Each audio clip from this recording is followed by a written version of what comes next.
true. Sometimes funny, sometimes it's sick. Greetings and welcome to the Department of Tangents podcast, a conversation with author David Demchuk with new music from Jump-Started Plowhards, the new project from Mike Watt and Todd Congealaire. I'm your host, Nick Zano. David Demchuk's first novel, The Bone Mother, came highly recommended to me at NECON this year by Matt Moore, whom I interviewed in episode 104.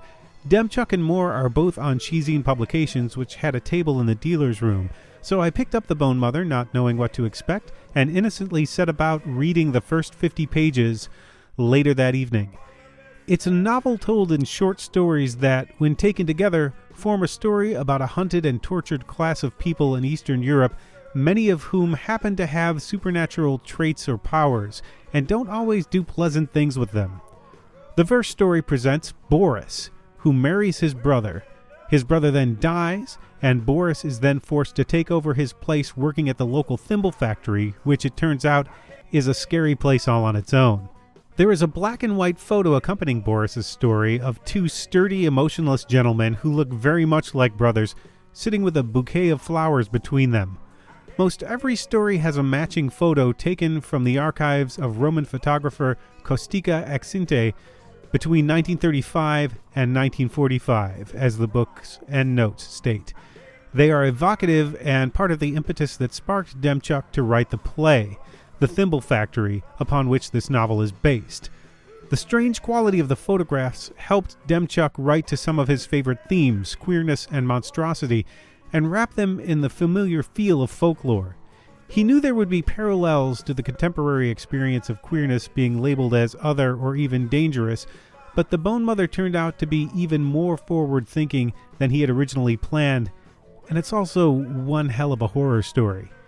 Stick around after the conversation for new music from Jump-Started Plowhards featuring Todd Congealaire and next week's guest, Mike Watt. And now, here's David Demchuk.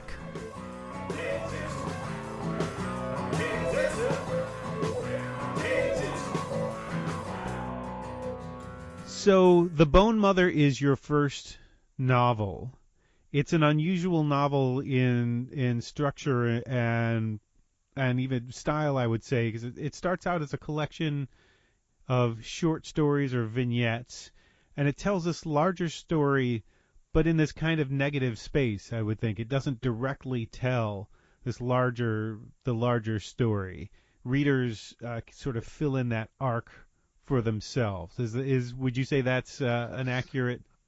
That is certainly the hope. There have been readers who have very much gone, oh, why would you call this a novel? It's just a collection of stories, and I get that, and that's okay. But the intention definitely is that, particularly when you get to the first story that's set in the contemporary era, as most of them are set in the recent and distant past.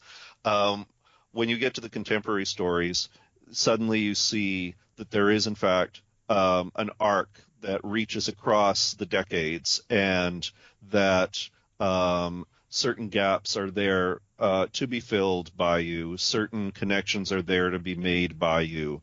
So for an engaged reader, I think it's a much more fulfilling experience, and that's definitely the goal. And it's the story of a persecuted. I'm not even sure if I can say they are. I'm trying to describe what the people are in this book. They have supernatural sort of powers at some times or traits. It's a sort of strange group of people who are persecuted for that strangeness. Yes, there's the feeling of the book is that we're coming to a point where the supernatural creatures of Eastern European folklore and fairy tale are in crisis. They're coming to what appears to be their own form of Armageddon at the eve of World War II. There is a shadowy group, as there sometimes is in these kinds of stories, a shadowy group called the Night Police, who seem to be charged with the mission of eliminating all of these creatures. and there's the sense that there may in fact be a standoff at some point.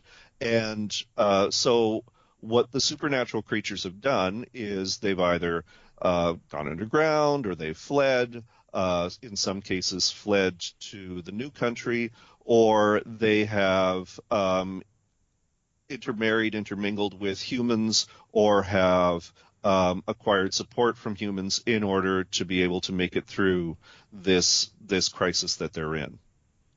And there's a parallel to the Holocaust here that seems obvious, but I don't know how fine a point you want to put on that. That's definitely, I mean, it is, World War II is happening. It's impossible to avoid that parallel. I wanted to go basically one step further and say that, in a way, that the night police were using the persecution of others as basically an excuse, the ability to be able to ride in and fulfill their own agenda. Mm-hmm. And because at one point when I thought, oh well, of course, my nightmare moment was that someone was going to come up and say, oh, well, this is Jewish people, this is gypsies, this is this is queer people, and I was like, and I thought, okay, one of the ways to deal with that is to make sure there are Jewish people, there are gypsies, there are queer people, so that you can't just point and go, oh well, that's what this is. And but at the same time, I didn't want to co-opt the experiences of others during that era and be tasteless about it. So It was always a question of how can I best represent what's going on for any and all of these groups while this one particular thread of story is unfolding. And that led to some interesting choices as well. Well, you start in a very interesting place. I don't know what I was expecting from the book, but when I read the first story of Borys, you start with Borys, who marries his brother and then is forced to take his place in a local factory when his brother dies. That's really sort of hitting people with the strangeness of this right from that very first story. I did kind of want to put a stake in the ground. I did want people to sort of, pick it up, open it up, look at the first page, and if the first paragraph was going to be a problem for them, they were not going to be enjoying this book. Right. And it was interesting, actually, having one interviewer ask me if, in fact, this was true, if, in fact, there was a situation in and around Eastern Europe during this era where men could marry each other. And I was like, no, I totally made this up. and I was flattered. I thought, oh my God, it's so real for somebody. They thought that this could actually have occurred. But it's a statement in its own way about how in moments of crisis like the one I'm describing, the rules can just suddenly be thrown out. You do what you need to do in order for you and your people to survive. You can only go the inch ahead that you can see in the dark in these situations, and just hope that you're making your way through to the light. And it was also important for me to establish right away that apart from the fact that there were going to be elements of queerness, elements of transness, and gender fluidity, elements of unusual relationships, unusual sexuality, that there was going to be this desire among people for connection in times of danger, and how people use that as a way to survive. Well, that sets up this dynamic of that comments on folklore, but also comments on gender fluidity and all these different issues. Because what you set up even right there in that, you've got that story. There's the what is it? The Green Girls. Oh yes. And there are. So what you're setting up is a norm for a certain group of people that other people would find transgressive, but also sort of accept as that person's norm.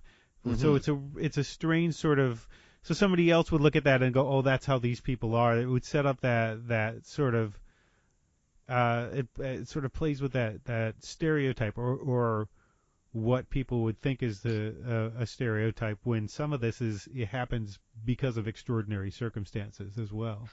Exactly. I mean, one of the things that's great about fairy tale and folklore is they are stories of extraordinary circumstances, and sometimes the things that occur within them are quite arbitrary.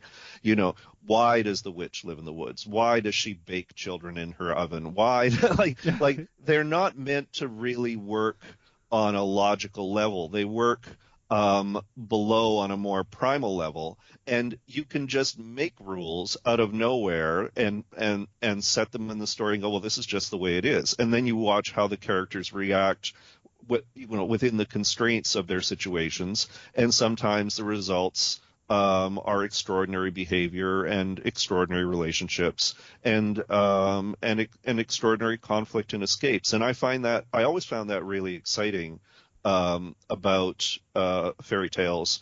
Why does the Little Mermaid, when she gets feet, feel like she's walking on knives? I mean, it's such a horrific image, but at the same time, in your mind, you think to yourself, oh, well, if she got feet and she could just walk, it would be too easy. The story wouldn't really be there. So obviously, you're trying to create things that have a very strong sensual feeling, and you're trying to create things where characters are making sacrifices in order to get the things they think they desire. Mm-hmm. And that makes for powerful storytelling. And so in this case, I was able to look at this through the traits of fairy tale and folklore and go, okay, how can I create those kinds of rules for these kinds of characters, and how can I bring their humanity, even when they're monstrous, their humanity out of this in ways that readers will be engaged with, will identify with, and will move forward with. Because, I mean, as you've described, the structure already puts certain obstacles in their way that they're going to have to overcome. Mm-hmm. And I, as a reader, enjoy that. I, as a reader, like putting puzzles together. Not everybody does. And so, what's the hand that I can reach out to them that will sort of help them through this narrative Mm-hmm. and help them see the larger picture? And that was the kind of stuff that I had to work with. Well, there's also that sort of uncanny feel to it that I think is how probably a lot of folklore works in general. That sort of 2 or 3 degrees off of reality, Mhm. which can be frightening. I believe I noted here the Dragoi story, but Yeah. I now do not know why I noted it for this particular point. But one of the best elements is that sort of uncanny feeling, that unsettling feeling, and then on top of that, frequently someone comes along and says, "Oh, I know what this is." Hmm. So you've got that unsettling feeling, and then somebody but it's familiar to somebody. Somebody knows. So this has happened before. This is an established thing, and it just gets more strange and more horrific from there. Well, one of the things I like about being just 2 or 3 steps away from reality is it's far enough away that you can look at reality from a different perspective. And that is, I think, particularly critical in those stories where monster and human sort of come face to face, Mm-hmm. and either they form allegiances or they are opposed to each other. And the monsters give us the ability to look at humanity and to look at the humanness of the monsters themselves, the values, the essential nature of them as characters. And um, I enjoy that a lot as a reader. I like the feeling of being immersed in a world that seems familiar, and yet certain things are just a little off or a little skewed, and I Mm-hmm. have to find out for myself how it is that this connects to my world and my reality. I enjoy those kinds of stories, I think, the most, and it was a real treat to be able to replicate that experience where I could. Mm. And it's not the people who are being the stranger folks in this and the people who are being persecuted. It's not a homogenous bunch. No. There's a little girl who's extraordinarily strong and doesn't really know why she's different, and she's afraid of her difference as much as anybody else is. There's, the child raised by wolves at one point. So there are, and then there's the Bone Mother herself, which is something that's I don't know if you want to explain what the Bone Mother is. It's something that's passed on Yeah, from. this was a really, I mean, of course, I'm Eastern European on my father's side, and so some of these stories or elements of these stories are very close to my heart.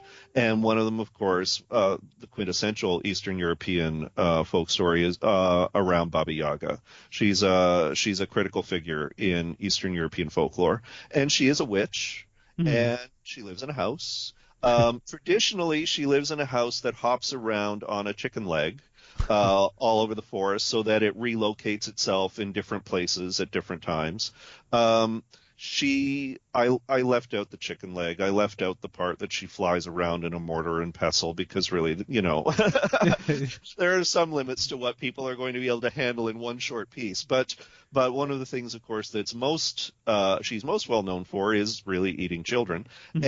And but she's neither wicked nor good. She can be both. She's hungry, is the way she She's puts it. hungry is mostly what she is, and she's devious. And so there are times where if you're a virtuous person, she will accidentally or intentionally help you.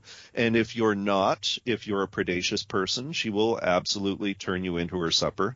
And so many of the stories that are told around Baba Yaga are around people who run into her for various reasons and meet various challenges or tests Mhm. that she puts in front of them. And some succeed and some fail, and some succeed only with the assistance of other creatures in the woods who dislike Baba Yaga and want you to win. So, Mhm. the birds will peck the seeds out from the ashes. It's those kinds of things. So, so she's a really wonderful character, and it was a particular challenge I set for myself to be able to write um, an unusual or different perspective on her. And what I chose to do was I wrote about her grandchild who would come and visit, her grandmother in the woods, not really understanding most until the critical point in the story that her grandmother was indeed Baba Yaga, and that the role of Baba Yaga is passed down through the generations, and that each Baba Yaga deals with the challenges and struggles of her life in different ways, and that uh, was was fun to do. But it was also a real cornerstone for the project. Mhm.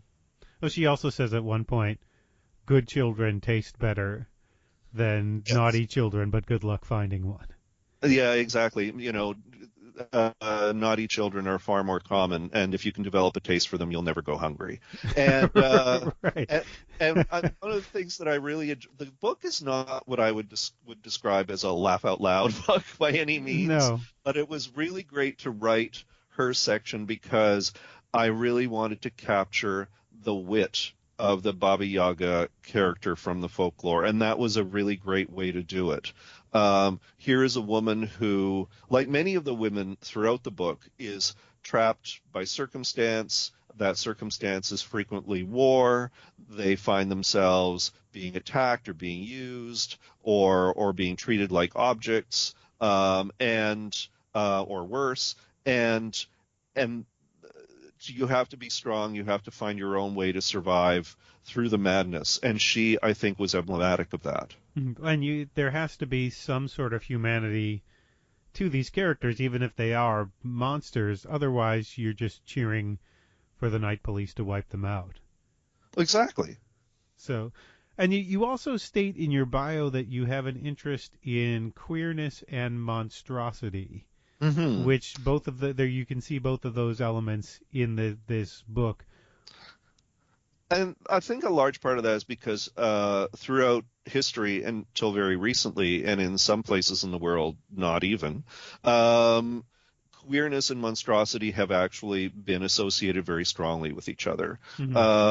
Queerness is evil, queerness is other, queerness as deformity, queerness as something that is predatory, and that as you're growing up, queer I'm 57 now, so we're talking essentially throughout my childhood and into my adolescence. This was, in many ways, the dominant image of gays, lesbians, bisexual people, trans people that you got in the media, that you got in the news, that you got in stories from family members. This was just how you saw yourself.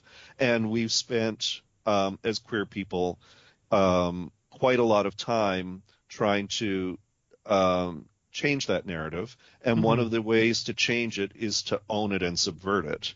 And and this was, I think this is probably true throughout my work, but it's particularly true in this story. It's a point to sit down and go, well, what is monstrous about queerness? What is other about queerness? We spend a lot of time as queer people talking about, oh, we're all the same. We're not different at all. We're just like you. But it's also not quite true. And so or there wouldn't be a problem. So then it's like, well, what is different about us? What does make us so feared? What does provoke so much anger?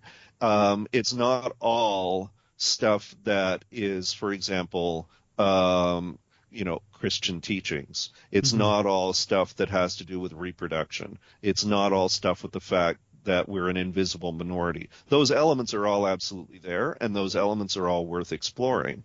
But I thought in a horror context, it was important for me to face that head on and to use it also to look inside myself, because so much of what queer people have to deal with first in this world is their own self-hatred and their own self-questioning about, why they are the way they are, how they fit into the world, how they make their lives, how we make our lives positive and productive, and how we are valued. And that, that all makes it sound so much heavier and so much forefronted in the book than it actually is. But because in the end, it's about characters, it's about people. It's not specifically about, this issue over this issue. But the issues do come up because the monstrosity comes up and the difference that's associated with monstrosity comes up. And so I just thought one of the best ways to deal with that stuff was just to face it head on and try to explore it in the most creative ways that I could.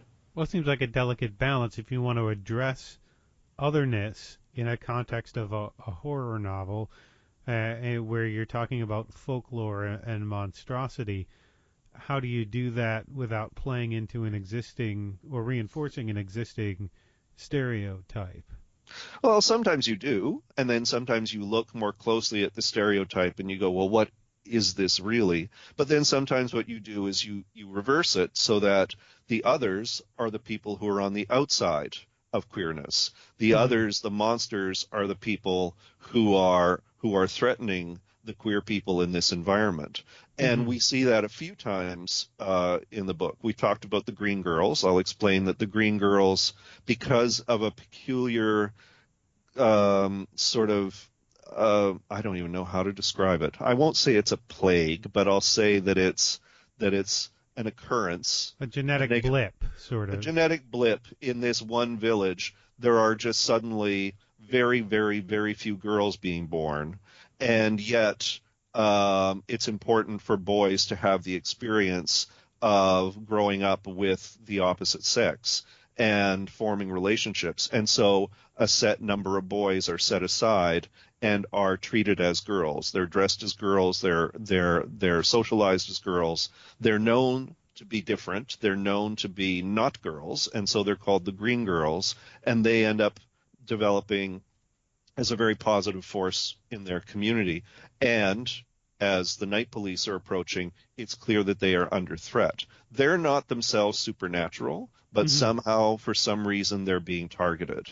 And that is a great way to explore, I think, the trans experience today, even though these are proto-trans characters in like the 1930s. It's a way to look at transness as being normalized and the threat coming from outside of that. And similarly, much later in the book, we have a contemporary story where two women are in a relationship, and one of them is sort of a handmaiden to, or a midwife to, a creature that she carries in her back, and the relationship that these two women have in protecting this monstrosity that one of them carries. Also, that relationship is also under threat, and this woman in particular is under threat simply because of the creature she's carrying.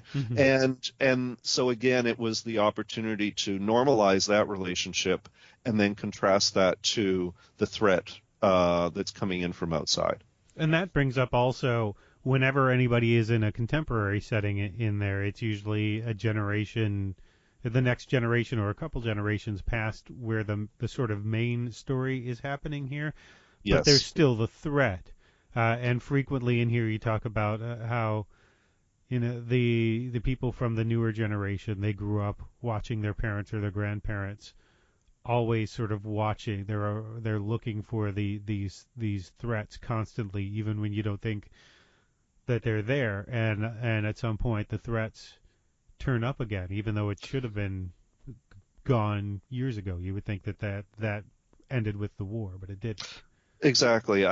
You have images of parents and grandparents who are continually living in fear, or you are hearing stories about how one person or another was murdered or disappeared as a result of this. And it's a reminder that in many cases, things that we thought were concluded with the war, and I mean the implications are, you know, either Nazism or Russian totalitarianism or other sort of forms of oppression, continue with us and continue to prey upon us, even as we are in the world today. It was very weird writing this book in, I would say, around 20.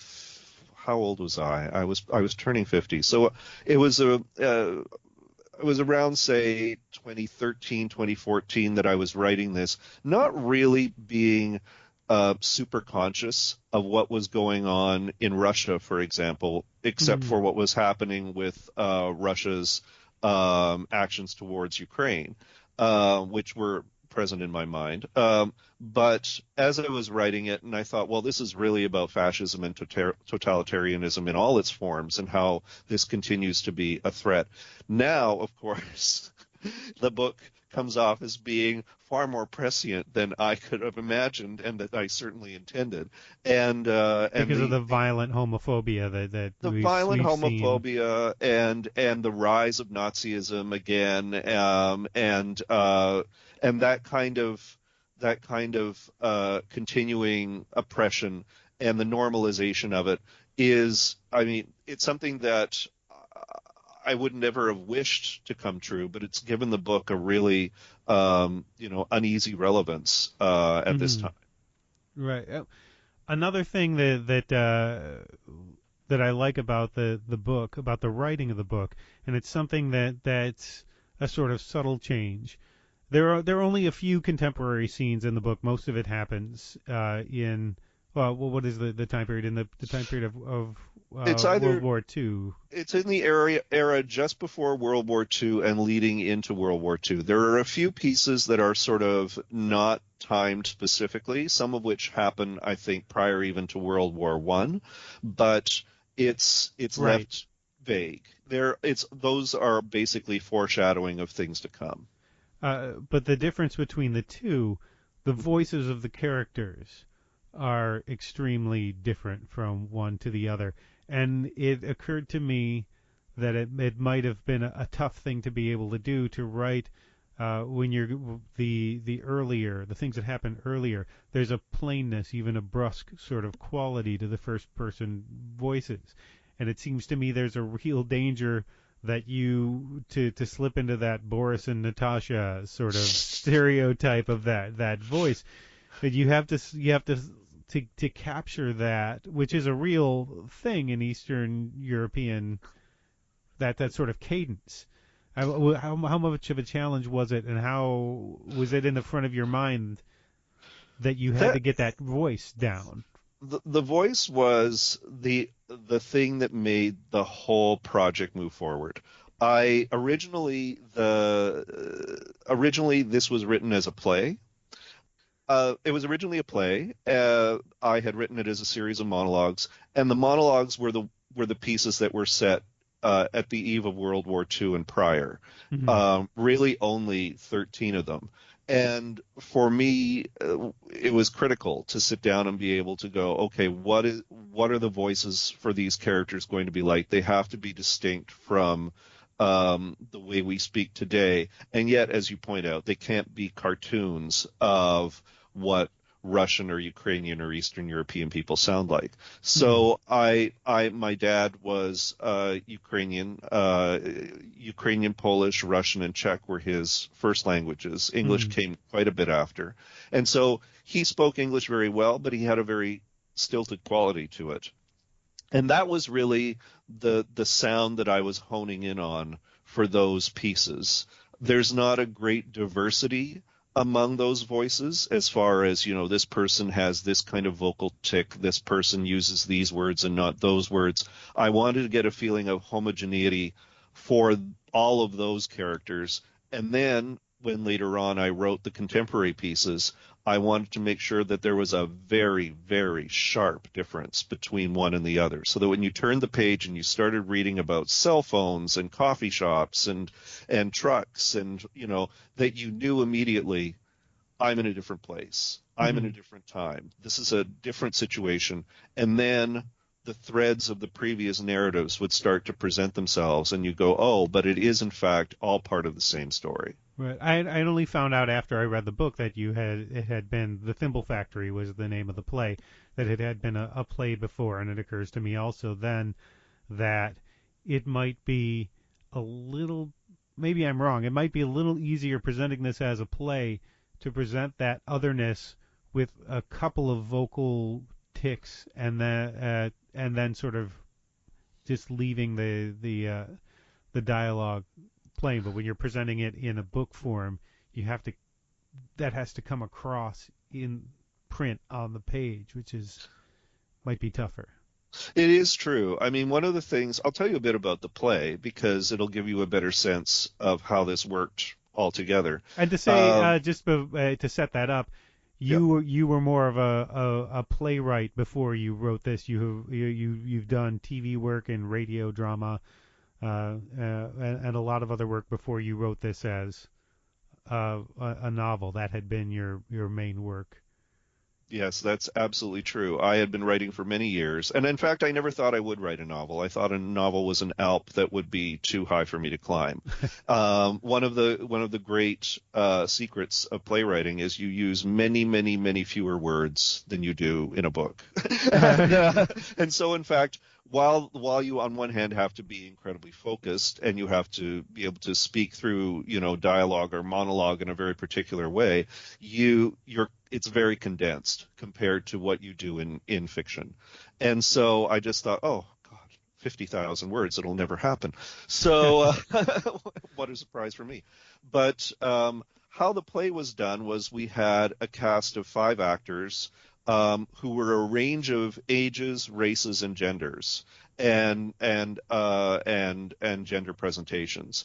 And as you would know from reading the book has, as I think a critical part of the narrative, archival photographs by a gentleman named Costica Accinte, who was a Romanian wartime photographer. They were portraits from a village that all of which are now in the public domain. Yeah, and you can find them on Flickr and Facebook now. Yeah, they're fantastic, and they're also in a state of decay. The archive is trying to restore them, and so they were making them available as a way of raising awareness and money for this project.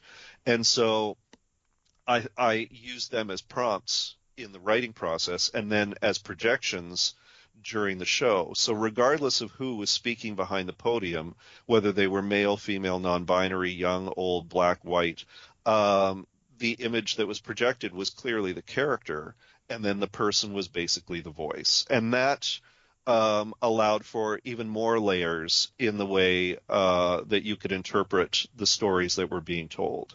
But of course, once you move to a book, you don't have that. And so it was a matter of figuring out, was the photograph plus the piece enough to be able to convey what I needed to convey? And then how to make first of all, how to make it longer, because I only really had a novella's worth of material and wanted it to be a novel. So then came the contemporary voices. So then it was how to continue those stories into the present and make them resonant for an audience that was looking for a fuller picture. And so that's how the modern pieces came in. Do you know the stories behind any of the photographs? I mean, they're very evocative in the way I would say that Dust Bowl era photography in America was, the Dorothea Lange or Arthur Rosenstein or Walker Evans images that we're used to seeing. Yeah, I mean, I'm glad that they're as obscure as they are, because it meant that I could go into them and work with them without anyone having any preconceptions. But a number of the images, I think, are just iconic in the way that they present. And there's no real information about who these people are, what is going on in their situation. You have portrait photographs, which are the ones that I mainly drew from, that are inside this studio that has this tattered backdrop that looks very pastoral, and everyone is wearing their best clothes, and their best clothes are, frankly, in some cases terrible. And you're looking at a mix of people who might be wealthy and people who are clearly impoverished. And there are other photos of soldiers, including soldiers who are clearly fascist aligned. There are photos of weddings. There are photos of funerals with the body and people all around. And you get the sense of a life of a village without actually ever knowing the particulars of the people. Their faces are all you have. And many of them are very striking for that reason. And the decay of the photos itself is very striking and gives everything an otherworldly quality. And so as soon as I saw them, because the archive must have a few hundred of these photos, I thought to myself, I'm easily going to be able to find 20 or 30 to work from here. And it was not a problem. And they really crystallized everything for me. It's like the way you would, if you're on a bus looking at somebody, make up their backstory, sort of, all right, I've got 15, 20 minutes to be with this person, and there's some weird quality about them. I don't. Maybe other people don't do that. But I don't know. I think it's a really common sort of personal writerly exercise to do stuff like that. And of course, the first image in the book was one of the first images I encountered, which is two men wearing their Sunday suits, and between them is a bouquet of flowers. And I was just so captivated by this image, and I thought to myself, oh, well, of course, there are perfectly ordinary explanations for this image. It's not hard to imagine what's really going on here. But I immediately thought, well, what if they were queer? What if they were getting married? What if in that era there was something that made that possible? What could this possibly be? And I just threw myself into that and started writing. And that plus the voice really pulled it all together. And as soon as I had finished the first piece, I thought to myself, okay, there's something here. And then by the time I got to the fifth or the sixth piece, I thought, okay, because I think most writers have a sense of how good they are. I'm not as good as this person. I'm a little better than this person. I know where my general range is after all these years. And I got to the fifth or sixth piece, and I thought, I'm writing on much higher cylinders than I'm than I'm used to writing. I don't know what's going on here. This is happening really smoothly. And then when you see, oh, this is a career high, you can't really dwell on it. You have to sort of like throw it back and go, okay, I just need to get the work done now. But I was just so surprised at how much this material was connecting with me and how I felt it would connect with other people. It just felt really bang on. And there were some struggles, throughout the process. There's no question. But a lot of the stuff came quickly. A lot of the stuff came with very few edits required. And I was actually intimidated by the work as it was happening. It was like, and trying not to get into the way of it. Was the arc developing sort of in the background without you necessarily realizing that's what you were doing with the story? Early on, it occurred to me that some of the stories would be connected. And the connections wouldn't necessarily be obvious to everybody, but they would be obvious to me so that I could start to create a kind of a web. I wasn't sure at times where it was going as far as a progression was concerned, but I did want to have that feeling of interrelationship among the pieces. One of the earliest cases where that happens is there's a young woman in the village who's a healer, and she is aware from family members who are healers, because this is something that is passed down generationally, that she will have difficulty as far as childbirth and relationships are concerned, and so in another story we find a person who is in his last moment meets with her and unexpectedly has sex with her in order to make her pregnant right before he dies. And then you go, oh, okay, this is that. In another story, the story of the strong girl, the villagers are at church and one of them is beset by a rusalka, a Ukrainian folkloric character who is kind of like a siren who lives in the water and seduces young men and boys to their death by drowning. And then in a subsequent story, we see things from the rusalka's point of view. So I wanted to make sure that this kind of thing kept happening, this mirroring, this refracting kept happening, and that through that we would get a larger sense of the community, both the community of monsters, creatures, and the otherworldly, but also the human beings in the situation, and that through that we would see an unfolding narrative. And then as soon as I realized that there was going to be this outside force, the night police, that were going to be threatening the monstrous creatures, that's when I thought, okay, well, this is how it's all going to come together. Is you have this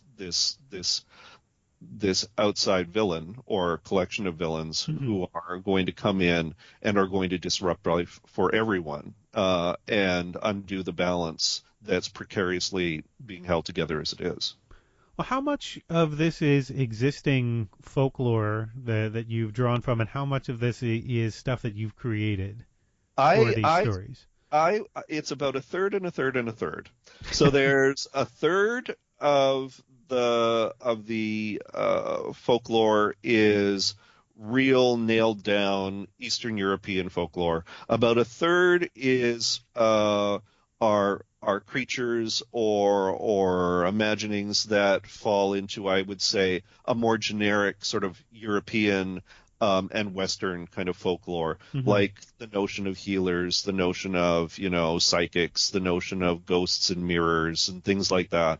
And then there's another third where there are things that I just made up. So and then just sort of finding ways of weaving stuff together. One of my favorite pieces, which is actually a sub piece, is a fairy tale about two sisters, one of whom is fire and one of whom is ice. And and how they are separated by a witch and they can never come together. And that is entirely made up. I'm very proud to have made up that entire story. It does But feel like an actual. It does feel like it was taken from actual folklore. and it does draw on, sort of Snow White, Rose Red styles Hmm. of story that we see through Eastern and Western fairy tale. But I wanted to have something that was unique to the circumstances of the women that I was describing and that I would be able to employ appropriately. And it was really fun to be able to do that. It's one sort of little bit of pastiche in Hmm. the book that I thought, oh yeah, I would totally buy this. And as a story, as a child, I would be fascinated by it, and so that was fun to do. But it is that mix, and I wanted to keep the reader feeling that some of the stuff was familiar, Hmm. some of the stuff was within memory of their own childhood, while other things were really alien and peculiar. And by doing that, I think I was able to create sort of a level of veracity for all of it, where you were like, oh, well, if I'm familiar with this story, then this story must also be familiar to somebody. It's just not familiar to me. And you Hmm. can sort of, go back and forth between. Well, I can imagine somebody taking all of this as true folklore and going, "Man, Eastern Europeans are weird." you know, and man, Well, the true stuff is weird enough, but when you add, the monster that lives in the woman's back surrounding her spine, that oh, I'm assuming that's something that you made up, but maybe it's not.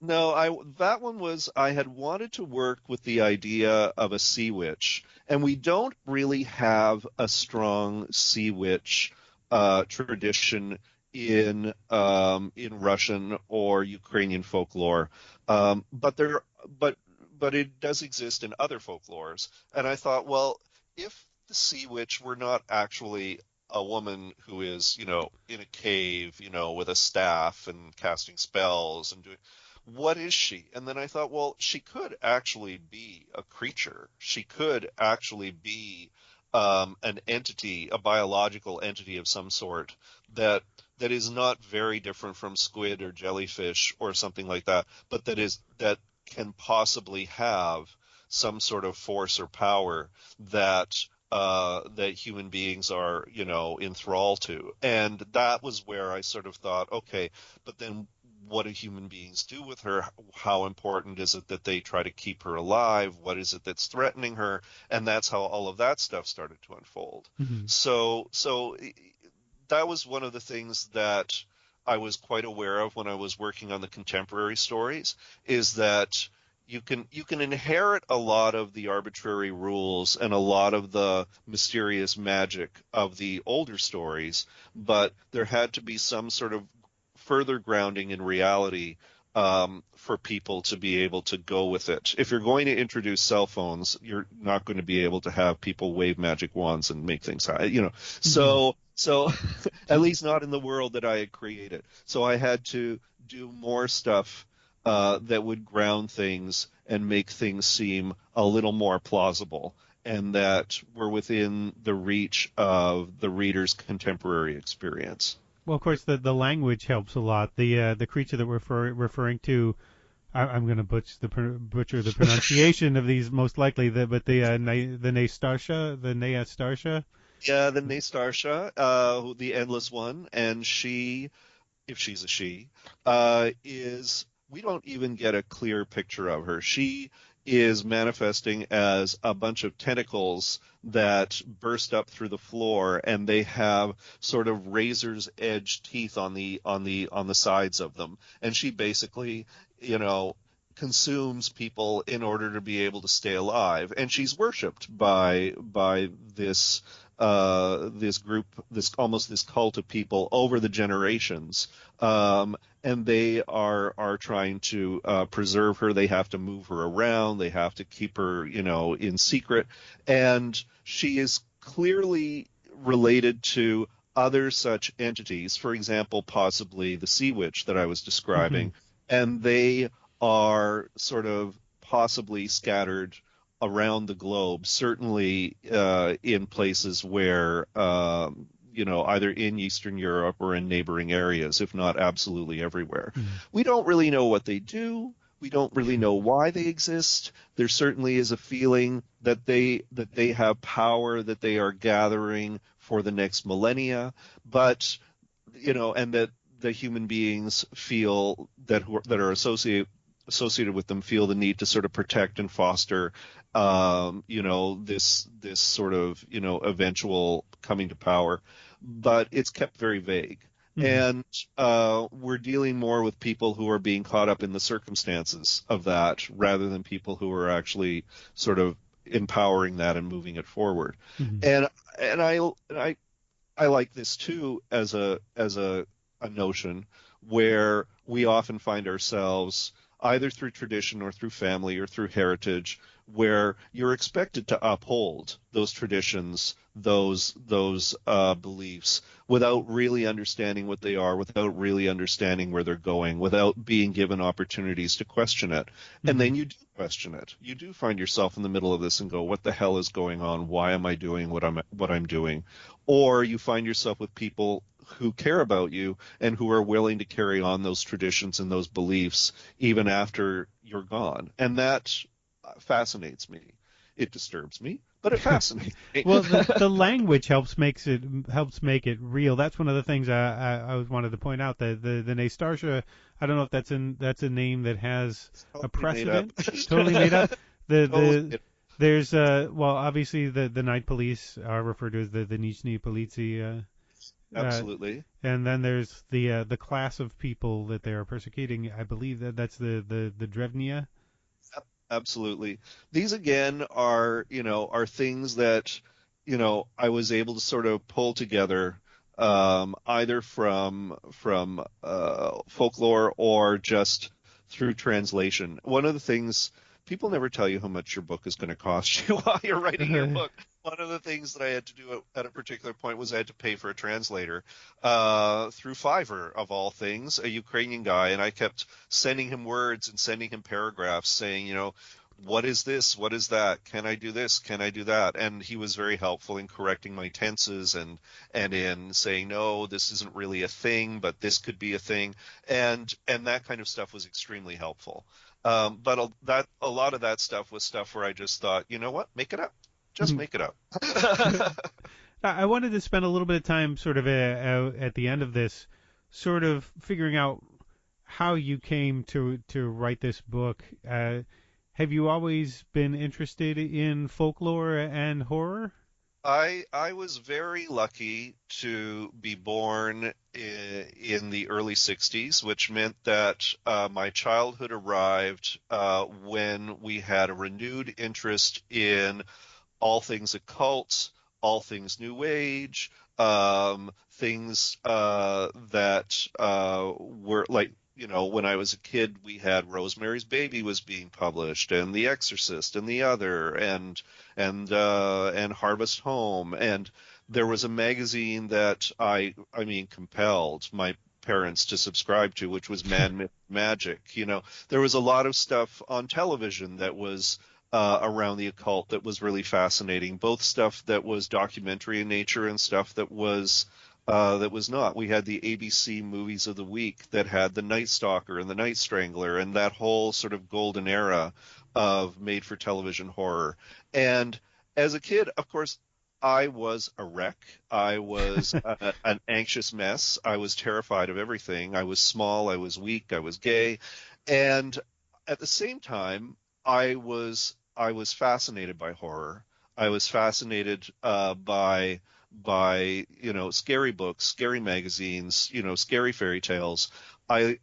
Because while I was obviously anxiety was obviously very negative for me, this was an anxiety that I could kind of control. This was an anxiety where I could get on top of the narrative, where I could stop reading or stop watching whenever I couldn't handle it, that I had some agency in. And also that was more often than not resolved in a way that was satisfactory to me, unlike the anxieties in my own life. And so as terrifying things were terrifying for me, but they were also a great escape for me. And then, as I grew older and I became a writer, theater, as was pointed out to me by more than one director and artistic director, theater does not have a rich and varied history in horror. And Right. if this was a genre that I was interested in, I was not going to be able to do very much with it in in stage drama. It just really wasn't going to happen. So And that's so what led you to comedy and drama and things that you've done. yeah, exactly. I just turned and I thought, okay, well, I can have elements of the horrific that are not supernaturally horrific. They just are grounded in, in sort of kitchen sink realism. And so for many years, that was what I did, was that kind of theater. And then as I turned 50, I thought, well, I'm happy with my career. Some things could have gone better, some things could have gone worse. I could have done this instead of that. But overall, I felt happy, but I also felt like I was in a rut. And I also felt like several times I had spent too much time on a particular project only for it to go nowhere.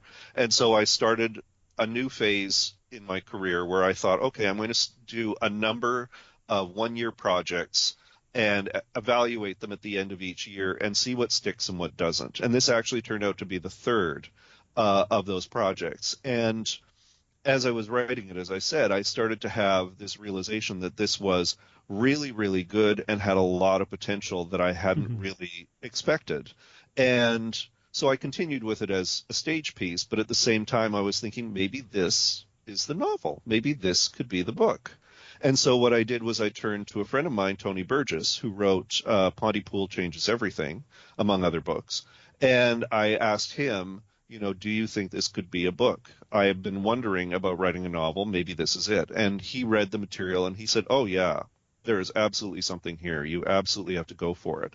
And I asked him if he could connect me with ChiZine Publications because he had been published through them. And I had always adored their books. And he talked to them on my behalf. Brett Savory read, I think, the first 3 or 4 pieces and sent me a contract. He didn't even bother reading any further.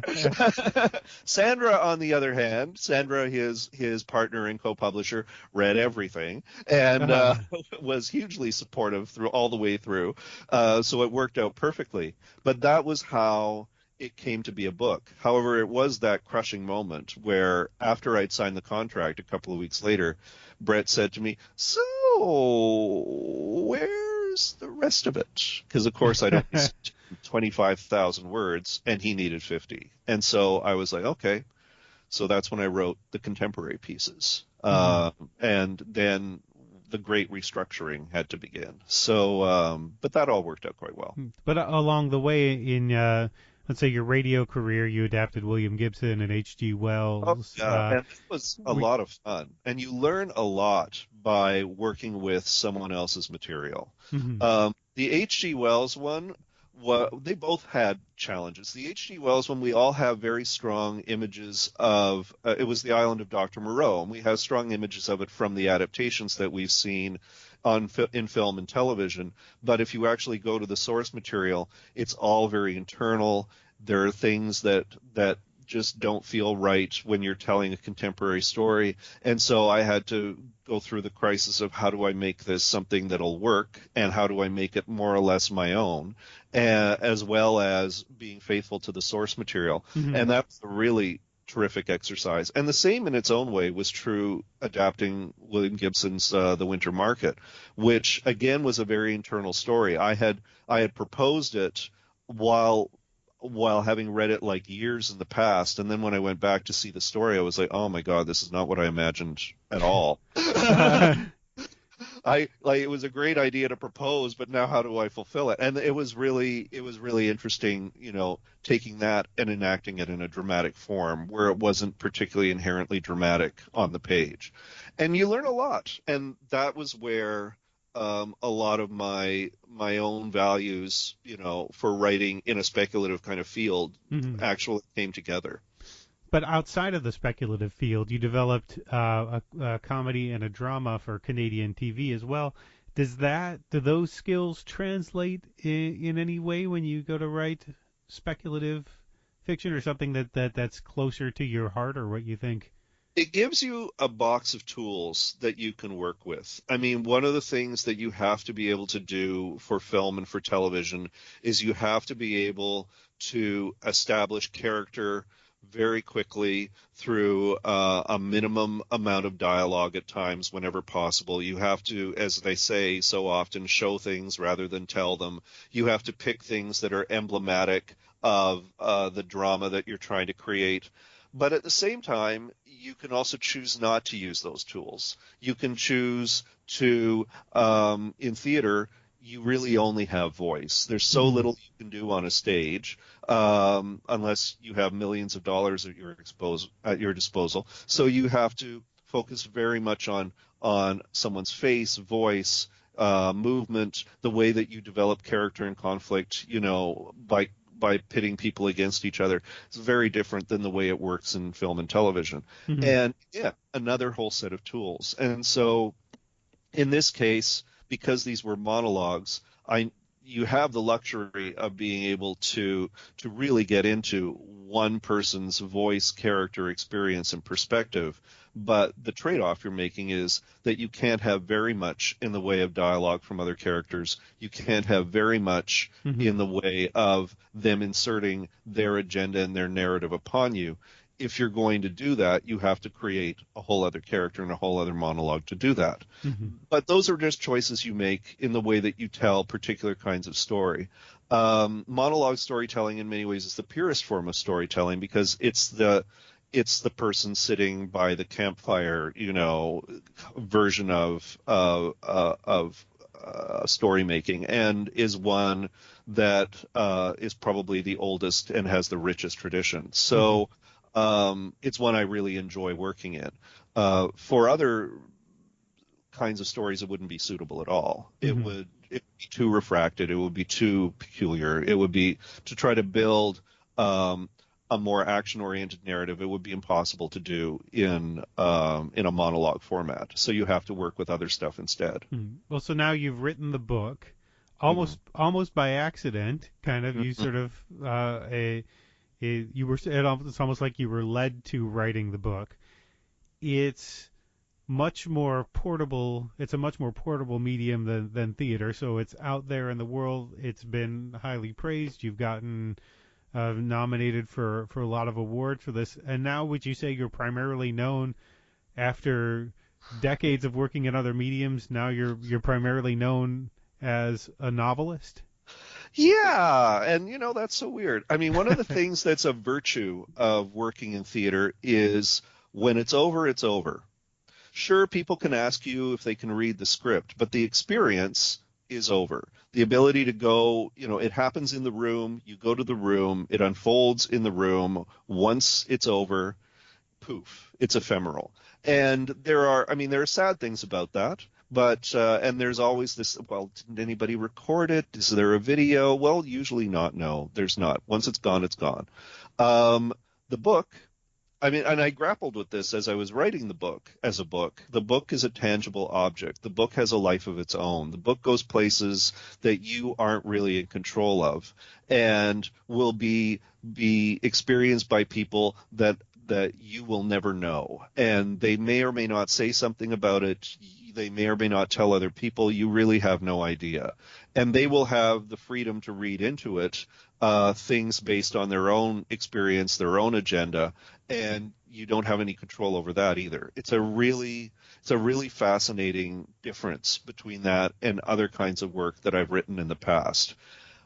Also, it is now the most famous thing I've ever written. Right. And it is a really weird feeling. It's been 2 years, a little over 2 years. It's gone through 3 printings, which is great for the kind of book that it is.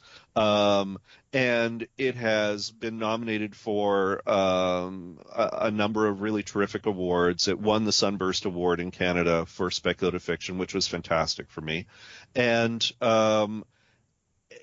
it has set me on a new course. There's no question. I've enjoyed the process enough and now understand the process enough that I've written a second book, which my agent now has and is now taking around. And I've actually quite to my own shock, started a third. So, Oh, are so they anywhere in the same vicinity oh, as? yeah, they're horror.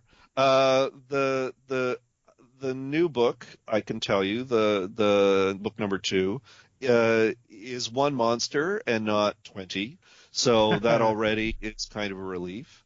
Um, It is not monologues, which is also a relief. It is still a fractured narrative, this one over a period of about 40 years, give or take. But it's set in one place, which is Toronto, by and large. And it's about a a creature of North English folklore that is brought over, I guess, kind of unwittingly, to Canada, to the Toronto area before Toronto was even a city in the early 1800s, and has been here ever since. Is itself queer and is taking gay men one by one, and has been for a period of about 200 years. And the third one, is that just starting? Is that It's is just starting, G1? and the third one is a haunted house story. And that was a thing again. When you overcome a big challenge, like I'm going to write a novel, I'm going to write a horror novel, um, then and you get past it and it goes shockingly well. You think to yourself, okay, well, what are the other challenges that I could possibly face? Um, so the challenge for the second book was I really wanted to integrate queerness and monstrosity in a more overt fashion, and at the time was taking inspiration from the fact that there had in fact been disappearances of gay men in Toronto, certainly that I was aware of since the 70s and possibly before. And now, of course, recently it's been revealed that some of them have been the result of a serial killer in Toronto. And so that ended up finding its way overtly into the narrative as well. With the third one, I sat down and I thought to myself, I love haunted house stories. I love ghost stories in general, but I particularly love haunted house stories. They're amazingly difficult to do because so many of them have been done by this point, and there have been a number of them that just are shining stars in the genre. And I thought, but I would really like to see if I have something to bring to the table. And so now I've started a haunted house story. I'm afraid, but I started it, so we'll see what happens. Well, that's the thing in almost any horror genre. There are you have to either. It seems like you have to almost reinvent the genre completely, or take an accepted trope and find a twist on it. There's not a lot of in between ground there. Well, we've told so many of these stories over the years. I mean, Ellen Datlow says that there are no new horror stories. They're all variations now. I'm Mm-hmm. not sure that that's entirely true, but because I think every generation has new horrors of its own that they have to discover. But in many cases, there are connections and parallels to be drawn to things that we've been afraid of in the past, because really what we're doing is we're mining our fears, and some of those fears are perennial. They're eternal fears, and the fear of otherness in all its forms is a perennial fear. The fear of the unknown is a perennial fear. And so it's just, what are the unknown things today? What are the things today that are new and fresh and disturbing for us? Or, what clothing is this old fear in now? And haunted houses, I think, are a classic example of that. I think for as long as we've had shelters, and as long as people have died in those shelters, and as long as horrible things have happened in them, we have wondered, is there some sort of residual energy or entity, some sort of force that persists through the generations in those spaces? And if so, why? And if so, Mm-hmm. what does it hold for us? And I mean, I think we're always intrigued by that. If we're intrigued by the question of an afterlife at all, then that, I think, goes hand in hand with it. And so then it becomes a question of how does this work for me? How does this Mm-hmm. connect to me? What experiences have I had that I can bring to this? Now, will you take this back to theater now? Do you think you have a little bit more clout or a name to produce something that's horror oriented in the theater? Well, I mean, possibly, but for now, I'm interested in fiction has been good to me, and fiction has been good to me recently, so I want to continue along those lines. The other thing about theater, it has to be said, is it's not cheap.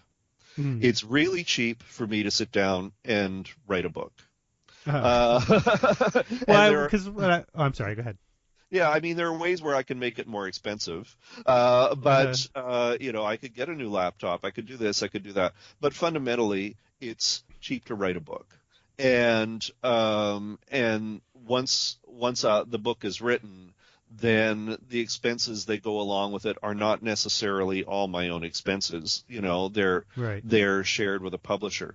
The stuff that I'm writing in theatrical terms is relatively niche, so more of the costs end up being, on my side of the table, and more of the risk ends up being on my side of the table. I think it would be interesting if, someone came to me and said, "Oh, I want to take your stuff and adapt it into a play or into a film," I'd be like, "Oh yeah, absolutely, let's talk about that." But for now, I feel like I've gone a long way in order to find myself at the beginning of something, and you don't get that a lot as you're in your 50s. You don't get to be new at something very often, and so many new experiences came as a result of this book, and it was really a revitalizing experience for me, and I'm really enjoying that, and I think I want to continue sort of working within that as much as I can. And what's the best way for people to find your stuff and keep up with what you're doing? Well, I have a website, which is daviddemchuk.com, daviddemchuk.com. My publisher for the Bone Mother is ChiZine Publications. You can find me on Twitter at two accounts, at David_Demchuk or at DD no, is that true? I feel terrible now. 1 second. No, we'll leave it at that. They can find me on Twitter at, how do we say this? They can find me at Twitter at David_Demchuk, and there's information there about where to find me in other places as well. I'm on Instagram, I'm on Facebook, I'm in stores everywhere. well, thank you for doing this. I appreciate you the time to sit down and talk about this. Well, and thank you for having me. It's been terrific. A nail to the head isn't always a trick. Thanks again to David Demchuk for taking the time for the interview. The book is called The Bone Mother from ChiZine Publications. You can find out more about Demchuk at his website, www.daviddemchuk.com, and find him on Twitter under @David_Demchuk. You can find out more info on ChiZine Publications at www.chizinepub.com. And if you liked this or any other episode of the Department of Tangents podcast, please consider subscribing and or leaving us a positive review on Apple Podcasts, Stitcher, Radio Public, Google Podcasts, or wherever you find your fine podcasts. We're also on YouTube and Spotify, and you can find videos, essays, reviews, and other content at www.departmentoftangents.com. Thank you for your support. Halloween is upon us. I am putting together my daily horror film fest, which means a different short horror film every day of the week through October on the blog, and I need your help. If you have made a short horror film or just have a favorite you'd like more people to see, email me at nick@nickzano.com and let me know. And now this week's featured track, On the Counter by Jump-Started Plowhards from their upcoming album Round 1, out October 4th on Recess Records. This is a collaboration between Todd Congelera of Toys That Kill and FYP and Mike Watt of Minutemen and Firehose, who will talk about the project on next week's episode. Watt recorded the bass tracks for this and then sent them to Congelera to add drums, guitars, and vocals. You can hear both personalities mingling to create something slightly different than either would have produced on their own. Round 2 has already begun, and the band plans to tour once they've got 5 albums under their belt. Here's your first taste. This is On the Counter, track 1 from Round 1 by Jump-Started Plowhards.